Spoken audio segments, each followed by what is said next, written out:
There was this post that was going viral over the past couple of days, and this guy, well, he's kind of slow, okay? No offense or anything like that. I'm just judging by your profile picture and by your post here because I don't get you, man. I really don't. And this opinion and the way that you try to back it up, well, it's just kind of laughable. Since we're educating, this is mostly wrong. The phrase thick self has been tested a few times. Oh, it's just a few times, huh? You know, the basis of the marketing industry over the past 50, 60 years, selling products based on sex appeal. The general form and appearance of models in the fashion industry, in their various states of undress prior to all the crap that's been going on in the past couple of years. Is that one of your tests? How things have not gotten boycotted based on a corporate takeover of ideology? Is that what we're talking about? But no. He's coming at this at the negative side of things, that sex, in fact, doesn't sell, and found that it's only true and relevant to sex and creates a negative association otherwise, or sex sells sex. Yeah, interesting. Again, the entire fashion industry. The entire reason prior to, 2016? That's basically when a lot of minds broke, so we'll just go ahead and place it right there. I could argue a little bit earlier or a little bit later if need be, but yes, about on and around a decade ago. There you go, just for clarity's sake. Attractive people used to be used to sell all types of things, from cars to soft drinks to sweaters to construction companies. However they're advertised, it was with a beautiful smile and a bountiful chest. No. It's irrelevant and overblown sex markers that call an ad stuprum fallacy. Oh, yeah, see, I'm smart because I can use one of those big psychological terms because marketing lessons for the modern gamer. This sells, but this doesn't. Yeah, pointing out to that, I don't know, man, half an alien that's a main character in Subnautica 2.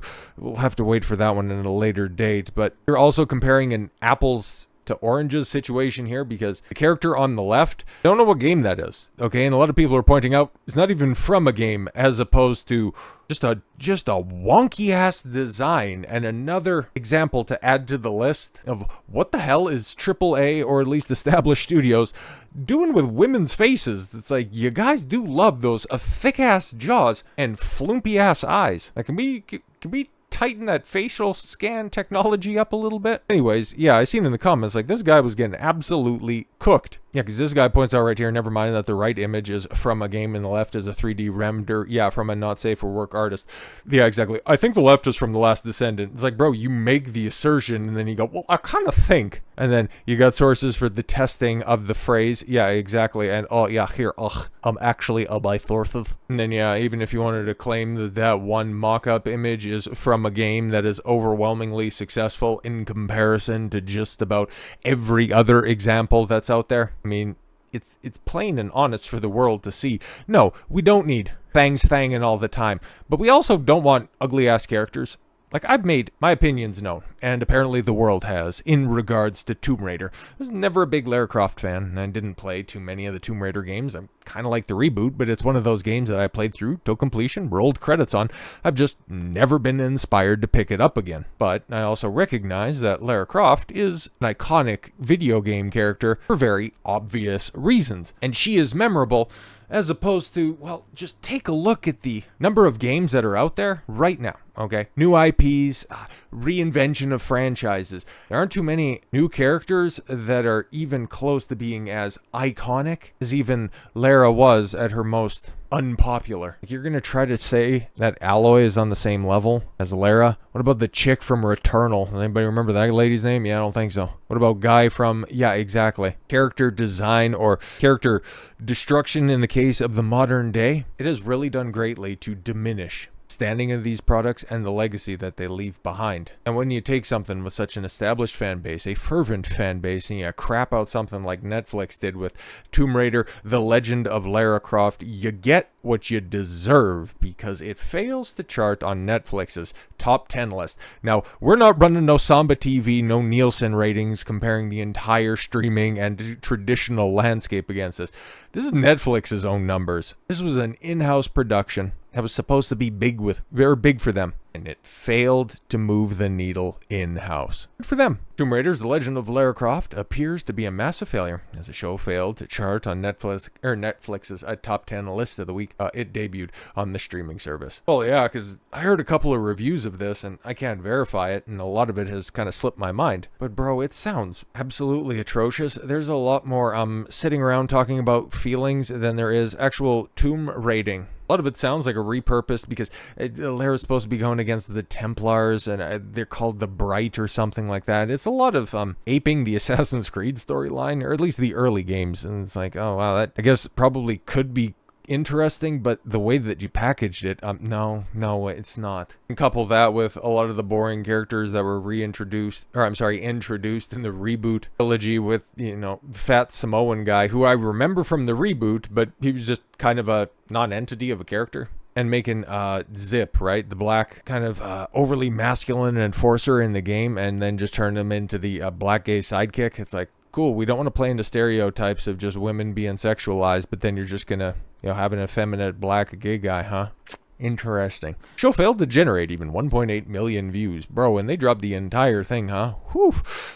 Which is the amount of views that Prison Break Season 1, I beg your pardon, Prison Break, show that is, approaching 20 years old at this point in time? Jesus. But yes, this was just from, this past week, October 7th through the 13th. Tomb Raider, The Legend of Lara Croft debuted right smack dab in the middle of that week, October 10th. And I'll be completely honest, outside of Prison Break, I cannot tell you anything about those other 9 shows, because I haven't heard of any of them. Holy crap. Not only did the show not chart in its first week, it failed to chart in its second week. Oof.